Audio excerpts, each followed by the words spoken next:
It's strange how ordinary the day starts when your life is about to fall apart. That morning, I made pancakes for Emily and our son Tommy, just like any other Sunday. The kitchen was filled with the familiar scent of coffee and maple syrup, and Tommy, barely 2, was giggling in his high chair, more interested in playing with his breakfast than eating it. I remember thinking how perfect everything was. Emily seemed different that morning, quieter perhaps, but I brushed it off. After 5 years of marriage, you learn to ride the waves of each other's moods. She kissed Tommy's forehead and helped clean his syrup-covered hands, all while avoiding my eyes. I should have known then. The note was waiting for me when I returned from dropping Tommy at my mother's for our regular Sunday afternoon visit. 2 pages of carefully written words that would tear my world apart. The paper trembled in my hands as I read it over and over, trying to make sense of what was happening. "I can't do this anymore," she wrote. "I found someone else, someone who makes me feel alive again. By the time you read this, I'll be on a flight to London. Please don't try to contact me. I'm sorry."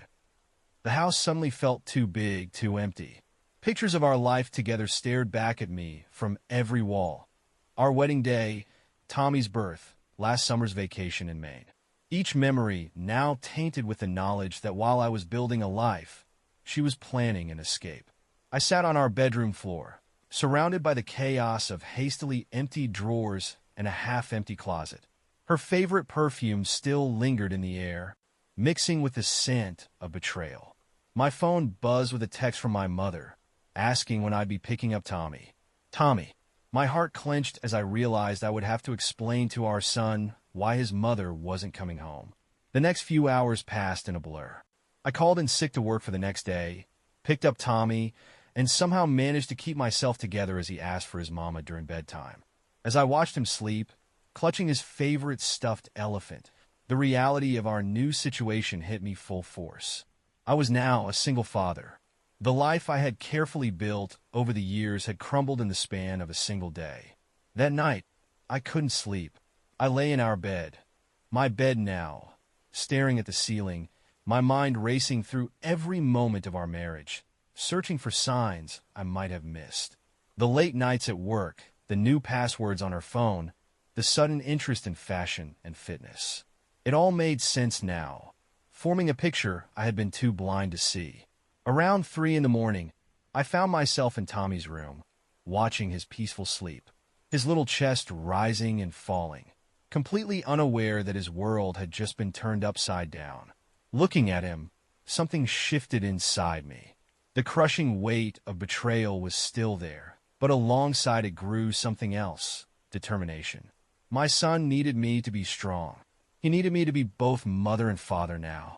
I made a promise to myself that night, watching Tommy sleep. This wouldn't break us. I would rebuild our life, piece by piece, and make it better than before. Not for Emily, not to prove anything to her, but for Tommy and for myself. As the first light of dawn began to creep through the windows, I finally understood. This ending would become our new beginning. The first month without Emily felt like walking through thick fog. Each morning, I'd wake up reaching for her side of the bed, only to find cold sheets and empty space. The silence in the house was deafening, broken only by Tommy's innocent questions about when Mama would come home. Each time he asked, it felt like a fresh wound opening. I developed a system, though it was far from perfect. Wake up at 5, shower while Tommy was still asleep, prepare his clothes and breakfast, then wake him with gentle whispers and silly faces. The mornings were our time, just father and son figuring out our new normal. I learned to do his hair, though my attempts at neat ponytails often looked more like palm trees caught in a hurricane. But Tommy didn't mind. He'd just giggle and say, "Daddy, funny hair?" Work became a blur of half-finished conversations and worried glances from colleagues. I couldn't bring myself to tell them the full story, so I let the rumors spread. Some days, I'd find myself staring at my computer screen, lost in memories of Emily. The way she used to text me random thoughts throughout the day, how she'd leave little notes in my lunch. Now my phone stayed silent, each notification bringing a surge of hope followed by crushing disappointment. The hardest part was bedtime. Tommy would cry for his mother, his little face red and streaked with tears, and nothing I did seemed to help. I'd hold him close, breathing in his baby shampoo scent, telling him stories about brave little boys and their adventures. Sometimes, after he finally fell asleep, I'd cry too, quiet, broken sobs that echoed through the empty house. My mother became our lifeline. She'd come over with groceries, help with laundry, and watch Tommy when work meetings ran late. One evening, as she was folding Tommy's tiny shirts, she caught me staring at Emily's wedding photos still hanging on the wall. "You need to take those down," she said softly. "Not for her, but for you." I knew she was right, but I couldn't bring myself to do it yet. Each photo represented a moment that had felt real. A camping trip where we'd laughed until our sides hurt. Tommy's first Christmas where Emily had spent hours arranging the perfect family photo. Were all those smiles lies? Had she been planning her escape? Even then? The nights were the worst. After Tommy was asleep, the house felt like a museum of broken promises. I'd find myself wandering from room to room, discovering new things missing. Her favorite coffee mug, the novel from her bedside table, the expensive face cream she'd insisted on buying. Each absence was a reminder of her presence. Each empty space filled with questions I couldn't answer. One night, scrolling through my phone, I found a video from last summer. Tommy was learning to walk, wobbling between Emily and me. His face lit up with determination. Emily's voice came through the speakers, encouraging and warm, and something inside me broke. I threw the phone across the room, watching it bounce off the couch as tears blurred my vision. That night, lying in bed, I made a decision. I couldn't keep living in this limbo of memories and might-have-beens. Tomorrow, I would start packing away the photos, clearing out her remaining things. Not to erase her. Tommy deserved to know his mother existed, but to make space for our new reality. We needed to find our own rhythm, build our own traditions. As I drifted off to sleep, Tommy's soft breathing coming through the baby monitor. I remembered something my father used to say before he passed away. Life isn't about waiting for the storm to pass. It's about learning to dance in the rain. Tomorrow, I decided we would start learning our new dance. The boxes sat in the garage like silent monuments to my former life.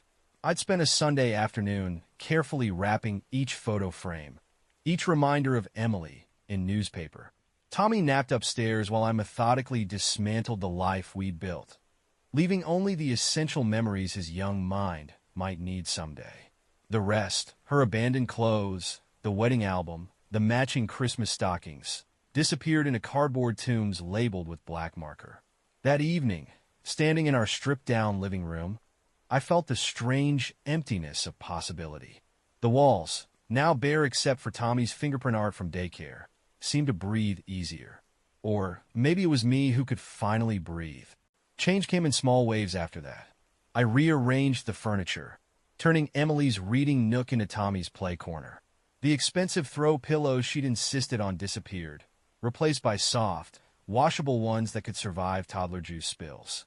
Each modification felt like reclaiming territory, like painting over old scars with new colors. Work noticed the shift too. Sarah from accounting stopped by my desk one morning, concern etched in the lines around her eyes. "You seem different," she said, placing a coffee on my desk, black, no sugar, just how I liked it. More present. The simple gesture of someone noticing, caring enough to remember my coffee preference, sparked something I thought had died with Emily's departure, the ability to feel seen. Tommy adapted faster than I expected. Children have an extraordinary capacity for resilience, I learned. One evening, as we built a blanket fort in the living room, something Emily would have considered too messy, he looked at me with those innocent eyes and said, "Daddy, can we do this every day?" The pure joy in his voice melted something frozen inside me. I started taking him to the park every Saturday morning, our new tradition replacing the formal brunches Emily had insisted upon. We'd pack simple sandwiches, and I'd watch him toddle around the playground, making friends with an ease I envied. Other parents, mostly mothers, would smile sympathetically when they noticed my wedding ring, but no wife in sight. Some tried to help, offering playdates and parenting tips. Their kindness, though sometimes overwhelming, reminded me that we weren't alone. The nights remained challenging, but differently now. Instead of drowning in memories of Emily, I found myself planning, researching preschools, learning to cook proper meals, reading parenting blogs late into the night. I started a journal, pouring out the words I couldn't say aloud. Pages filled with anger, confusion, and gradually hope. One evening, after tucking Tommy in, I found myself looking in the bathroom mirror, really looking for the first time in months. The man staring back had changed. Gray threads scattered through my temples, lines etched deeper around my eyes. But there was something else, something stronger in the set of my jaw, the clarity of my gaze. The broken man from 3 months ago was slowly being rebuilt, piece by piece. My phone still held Emily's number, though she'd never responded to my initial messages about Tommy. Some nights, my finger would hover over her contact, the urge to tell her about Tommy's first full sentence or his newest obsession with dinosaurs almost overwhelming.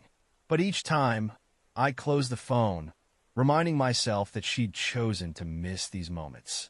Instead, I started a digital diary for Tommy, filling it with photos and stories of his daily adventures. Maybe someday, he'd want to know about these days, about how we learned to dance in the spaces his mother left behind. Or maybe he wouldn't. Either way, we were writing our own story now, one small victory at a time. The last box of Emily's things went into storage that weekend. As I slid it onto the shelf, a photo slipped out. Us on our honeymoon, young and glowing with promised futures. I looked at it for a long moment before sliding it back into the box. Some memories needed to be stored away, not erased but preserved like pressed flowers in an old book. Beautiful, but no longer living things. Summer faded into autumn, painting our neighborhood in shades of amber and rust. Tommy and I developed a morning ritual of collecting fallen leaves on our walk to daycare, his small hand warm in mine as he pointed out each special one. These quiet moments felt like healing, like tiny stitches closing an invisible wound. But healing isn't linear. Some days, the weight of single parenthood pressed against my chest like a stone. One particularly challenging morning, Tommy refused to get dressed, screaming for his mother with such raw desperation that I had to call in late to work. I sat on his bedroom floor, holding him as he sobbed, his tears soaking through my shirt. In that moment, my anger toward Emily blazed fresh and hot, not for leaving me, but for leaving him. The invitation to the neighborhood block party arrived on a Tuesday. I almost tossed it, social gatherings still feeling like exposure therapy for my wounded heart. But Tommy's face lit up at the mention of games and other kids, and I couldn't bear to disappoint him. That's how we found ourselves in the Andersons' backyard on a crisp Saturday afternoon, surrounded by the comfortable chaos of family life. Lisa, a single mom from 3 houses down, approached as I helped Tommy navigate the cotton candy machine. Her daughter Emma, a year older than Tommy, trailed behind her with sticky fingers and a shy smile. There was something disarming about Lisa's presence. No pity in her eyes, just understanding. "The cotton candy is a rookie mistake," she said, laughing as Tommy transformed into a blue-stained sugar monster. Emma's first block party looked like a Smurf explosion. The conversation flowed easily after that. Lisa had been divorced for 2 years, and her casual mention of life after struck a chord. She spoke about it not as an ending, but as a redirection. Throughout the afternoon, I found myself watching her with Emma. Their easy rapport, the way they created their own language of inside jokes and shared glances. That evening, as I scrubbed cotton candy residue from Tommy's face, he asked if Emma could come over to play sometime. The question caught me off guard, not because of its content, but because of the way my heart quickened at the thought of seeing Lisa again. The feeling was followed immediately by guilt, as if Emily might somehow sense this betrayal from across the ocean. Later that night, I found myself staring at my reflection again, but this time the face, looking back, held questions rather than answers. Was it too soon to feel this flutter of interest in someone else? The wedding ring on my finger suddenly felt heavy, like a shackle to a past that no longer existed. I pulled out my journal, its pages now filled with 6 months of processing grief, anger, and slow-blooming hope. The entry that night was different. Tentative words about the possibility of new connections, about the difference between betrayal and healing, about the complexity of holding space for both loss and potential. Dreams of Emily still visited sometimes, but they were changing. Instead of the vivid nightmares of abandonment, they became more like old photographs. Faded, distant, carrying less power to wound. In their place, new dreams were taking root. Tommy growing up resilient rather than broken. Our little family of two expanding not through obligation, but through choice. The possibility of laughter returning to our home, not as an echo, but as something fresh and real. The next morning, I moved my wedding ring to my right hand. Not ready to remove it completely, but acknowledging that something had shifted. Tommy noticed immediately, his small fingers tracing the empty space where the ring had been. "Different," he said simply, before returning to his breakfast. "Yes, different." The words settled over me like autumn leaves, covering the ground of what was with the promise of what could be. Different didn't mean forgetting. It meant growing around the absence, like a tree adapting to new soil. As I packed Tommy's lunch for daycare, I realized I was humming. A small sound, but one that hadn't escaped my throat in months. The melody carried no memories of Emily, no weight of the past. It was just a new song for a new day. The text from Lisa arrived on a rain-soaked Wednesday evening. "Emma won't stop talking about Tommy. Play date this weekend." My fingers hovered over the phone screen, heart drumming an unsteady rhythm against my ribs. Such a simple question, yet it felt weighted with unspoken possibilities. I found myself studying Lisa during that first playdate, not with romantic interest, but with the wary eyes of someone who'd learned to search for warning signs. She moved through her kitchen with an easy grace, preparing apple slices for the kids while telling me about her gallery work. No hidden glances at her phone, no carefully crafted stories that didn't quite add up. The contrast with Emily's last months was stark enough to make my chest ache. Tommy and Emma disappeared into their own world of imagination, their laughter drifting down from Emma's playroom like music. I watched Lisa watching them, noticed how her smile carried its own shadows of past pain. We were two people standing in the aftermath of collapsed marriages, trying to build something solid from the rubble. "It gets easier," she said suddenly, those 3 words cutting through my thoughts. "The trust part, I mean, but it changes you." She traced the tan line on her ringless finger, a gesture I recognized from my own sleepless nights. "You learn to trust differently, more carefully, like testing ice on a winter pond." That night, after Tommy was asleep, I found myself pulling out the last photo I had of Emily and me together. It was from a month before she left. Her smile now seemed forced, her eyes focused somewhere beyond the camera lens. Had I been so blind, or just willing to be blinded? The memory of her perfume still lingered in certain corners of the house, ghost-like, taunting. Lisa and I fell into a comfortable routine of playdates and shared dinners. She never pushed, never asked about Emily, but her presence began to fill our home with a different kind of warmth. One evening, as we cleaned up after dinner while the kids played, our hands brushed reaching for the same dish. The jolt of electricity that passed between us was both thrilling and terrifying. I pulled back as if burned, memories of Emily surging up like a tide. Lisa's eyes met mine, understanding written in their depths. "We all have ghosts," she said softly, returning to the dishes. That simple acknowledgement, the recognition of our shared brokenness, somehow made the moment more intimate than any touch. But trust, I was learning, wasn't just about romantic relationships. It was about believing in my own judgment again, trusting my ability to build a stable world for Tommy. Each decision I made without second-guessing myself felt like a small victory. Each time I caught myself smiling genuinely, not for Tommy's benefit, but because something inside me was healing. I marked it in my journal. The breaking point came unexpectedly. During a weekend park visit, Tommy fell and scraped his knee. Before I could reach him, Lisa was there, soothing him with the same gentle touch she used with Emma. Tommy leaned into her comfort naturally, trustingly, and something in my chest cracked open. I turned away, tears burning behind my eyes, overwhelmed by the simple beauty of that moment and the terror it inspired. Later that night, Lisa sent a text. "You're allowed to be happy again. It's not a betrayal. The words glowed in the darkness of my bedroom, a permission I hadn't realized I was waiting for. I thought about Emily, somewhere in London living her new life, probably never thinking about the quiet moments she'd missed. Tommy's first bike ride, his proud grin when he learned to zip his own jacket, the way he now hummed himself to sleep. The realization settled over me like a warm blanket.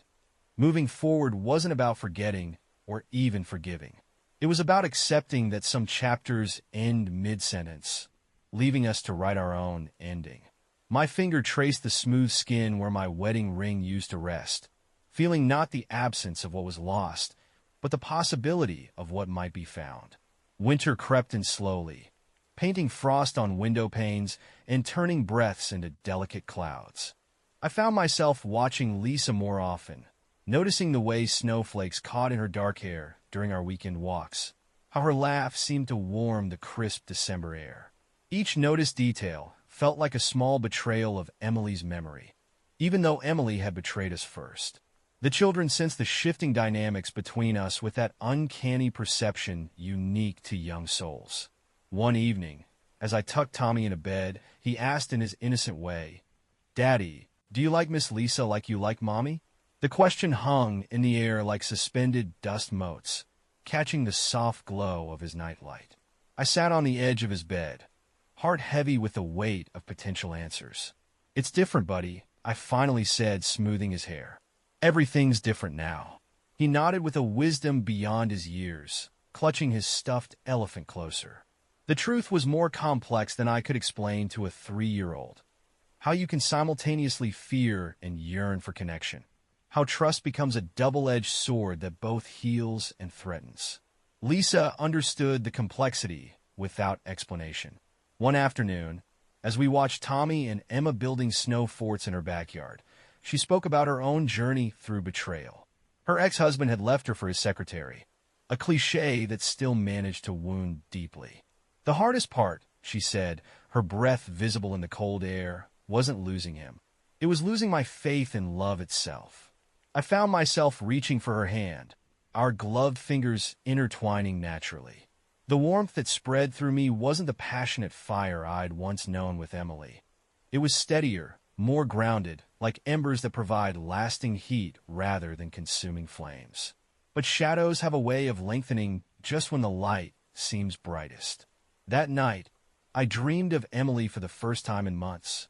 In the dream, she stood in our old kitchen, making pancakes as if she'd never left.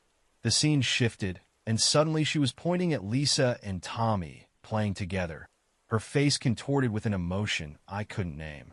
I woke up drenched in sweat, the ghost of her accusation lingering in the darkness. The next day, I canceled our planned dinner with Lisa and Emma. My text was vague, something about Tommy not feeling well. Lisa's response was understanding, but I could feel the subtle shift in tone. She knew what withdrawal looked like.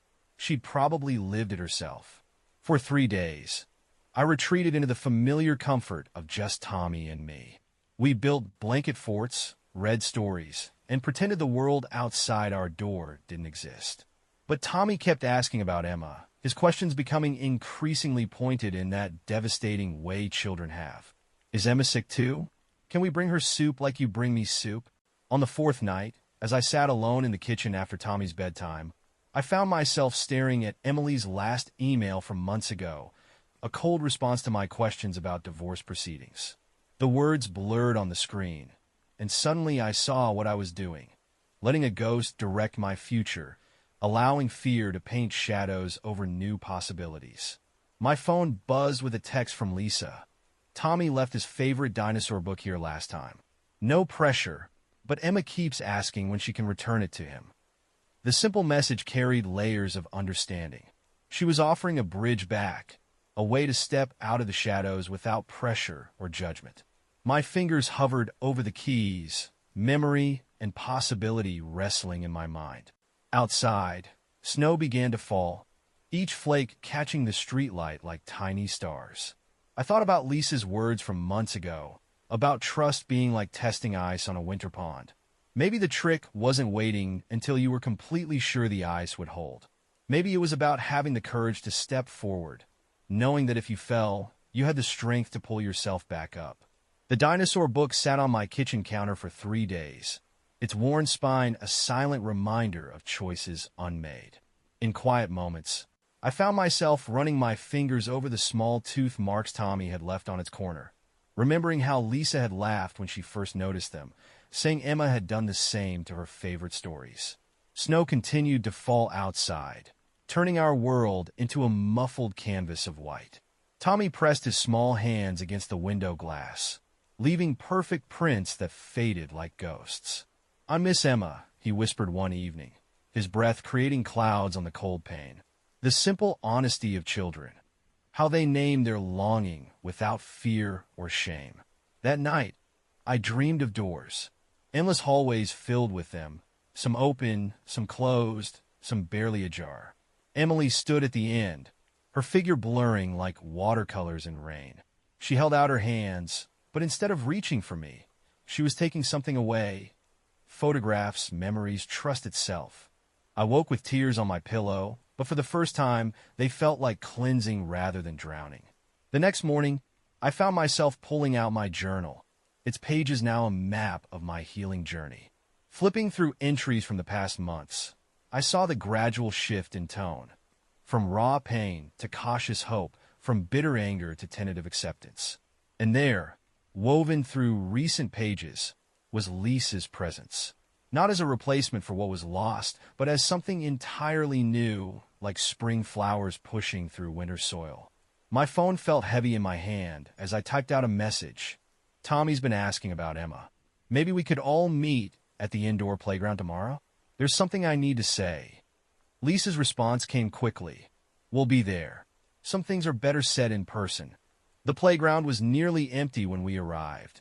Just a few other parents watching their children navigate the maze of colorful equipment. Emma spotted Tommy immediately, their reunion a blur of excited squeals and running feet. Lisa stood by the coffee machine, 2 cups in hand, her eyes carrying questions she was too patient to ask. We sat at a small table, watching our children play while steam rose from our cups. The distance between us felt both vast and microscopic, filled with unspoken words and careful hopes. "I've been seeing my therapist more lately." I began, the words feeling rough in my throat, trying to understand why I pulled away. Lisa's hands wrapped around her cup, steady, waiting. When Emily left, she didn't just take herself. She took my ability to believe in permanence. Every good moment now comes with an expiration date in my mind. "I know," Lisa said softly, her eyes following Emma as she helped Tommy climb a rope ladder. "After James left, I spent 2 years building walls so high I couldn't see over them myself. But walls don't just keep pain out, they keep life out too." Tommy's laughter echoed through the play area, mingling with Emma's encouraging words. They had created their own world up there in the play structure, free from the complicated fears that plagued their parents below. "I'm scared," I admitted, the words barely audible above the children's play. "Not of you, but of this feeling, of letting Tommy get attached, of getting attached myself, of building something that could crumble again." Lisa reached across the table, her fingers brushing mine. The touch was light, almost tentative, but it carried the weight of understanding. "Fear means you're alive," she said. "It means you still have the capacity to hope. Empty houses don't fear collapse. Only homes do." In that moment, watching her watch our children play, I saw what my fear had been trying to protect me from. Not pain, but possibility. The possibility of a life that didn't revolve around absence, of a love that grew from shared understanding rather than blind trust.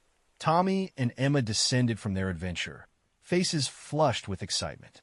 They crashed into us with stories and demands for snacks, their energy a counterpoint to our quiet conversation.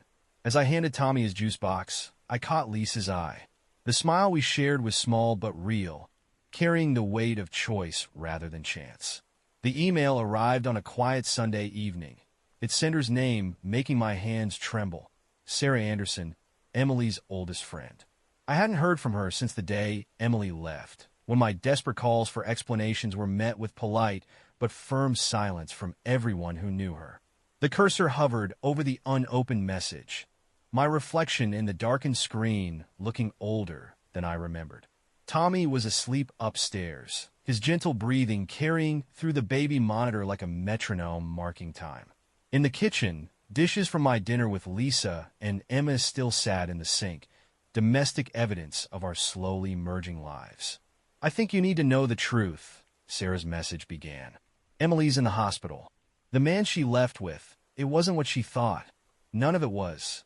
The words blurred as I read on, each line revealing a darker picture than I'd imagined. The charming businessman who'd promised Emily adventure and passion had turned out to be a carefully crafted facade. Behind closed doors in London, he'd systematically isolated her, controlled her money, her phone, her reality. The dream of passionate love had become a prison of psychological manipulation. She was too ashamed to reach out, Sarah wrote. He convinced her that you'd never forgive her, that you'd use her abandonment of Tommy to take full custody. She believed him because she already believed she deserved punishment for leaving. Memories replayed with sickening clarity.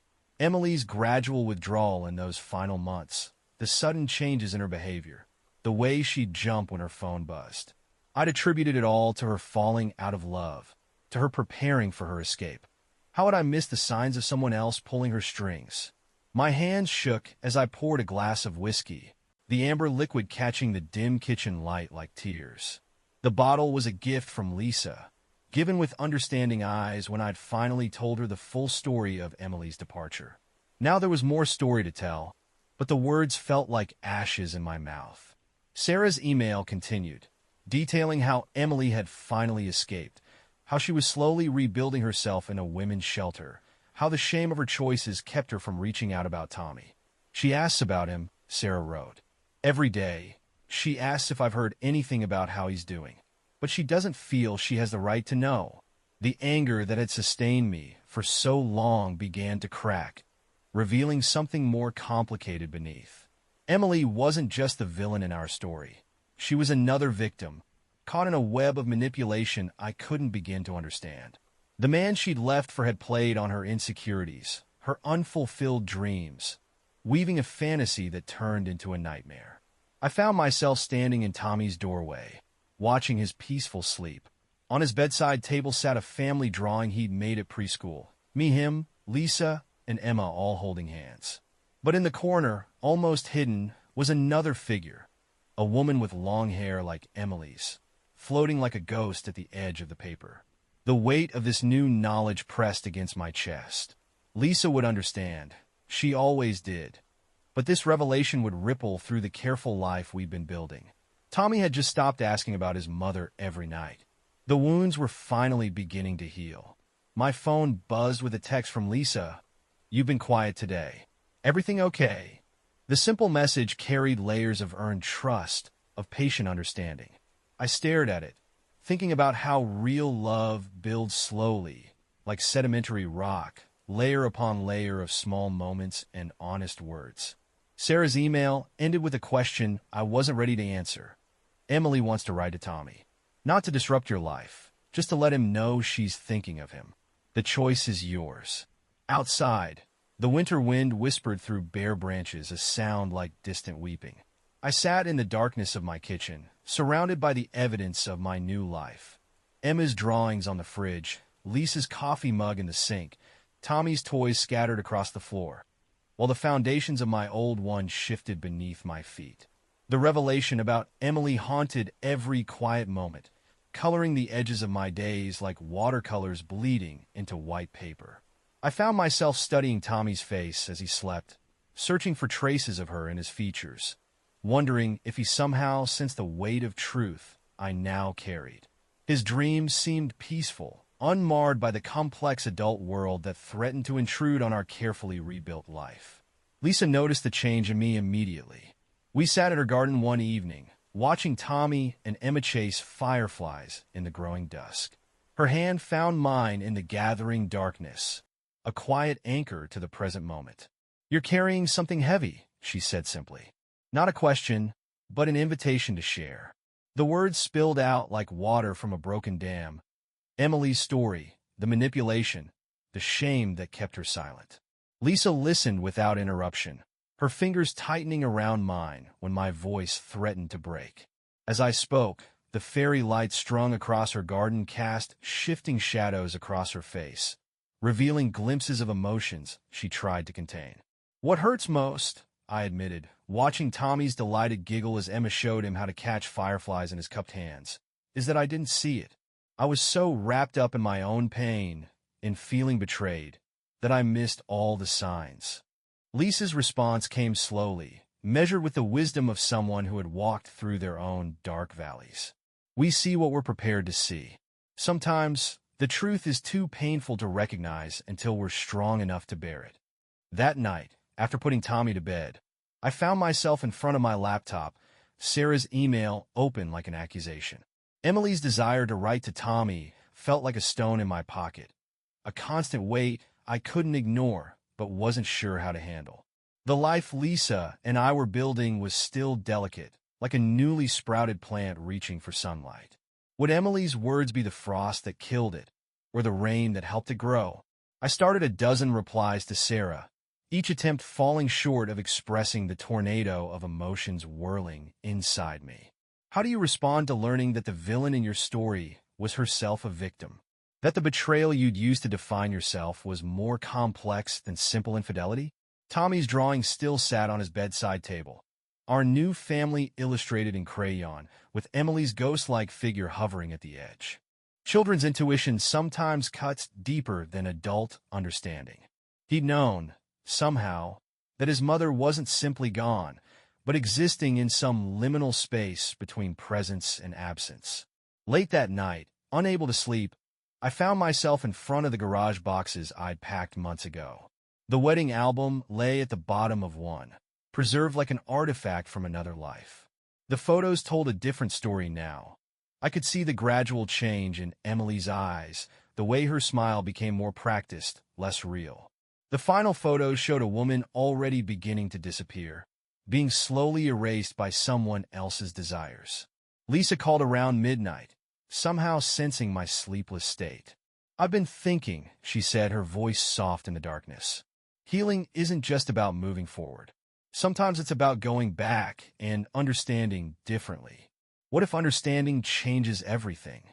I asked, voicing the fear that had been growing since reading Sarah's email. "Everything changes anyway," she replied. "The question is whether we let those changes break us or build us into something stronger."